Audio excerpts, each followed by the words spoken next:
I now give the floor to the distinguished representative of Sri Lanka.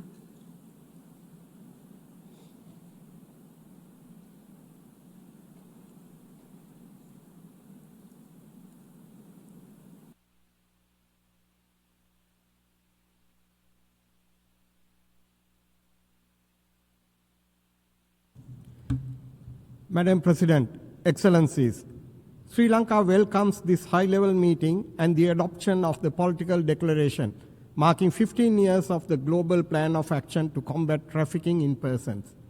We reaffirm our strong support for a coordinated, comprehensive global response to this crime. Sri Lanka is a state party to the United Nations Convention Against Transnational Organized Crime and to the protocol to prevent, suppress, and punish trafficking in persons. In line with these obligations, we continue to strengthen prevention, protection, and prosecution efforts while cooperating closely with the international partners. Trafficking in persons is a distinct offense under international law and the domestic law of Sri Lanka.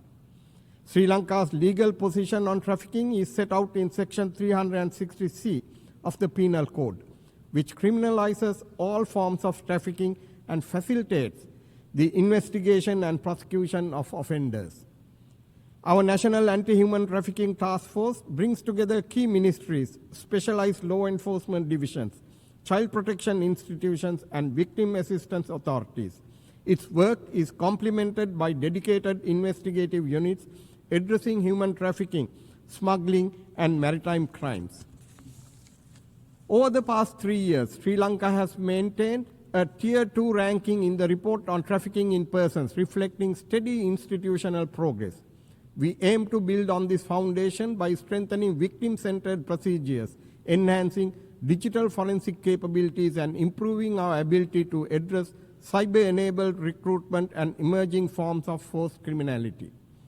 We recognize the threat of trafficking faced by refugees and migrants, and therefore have increased our efforts to promote safe, orderly, and regular migration.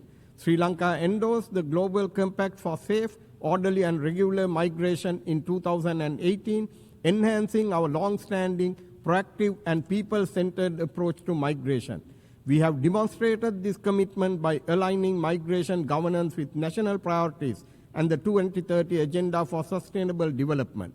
Sri Lanka was officially designated as a GCM champion country in April 2025, joining a global group of countries that represent best practices and innovation in migration governance and in implementing the GCM.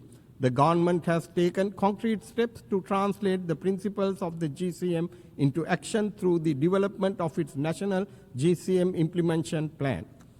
We will continue to combat trafficking while encouraging and enhancing pathways for safe and regular migration.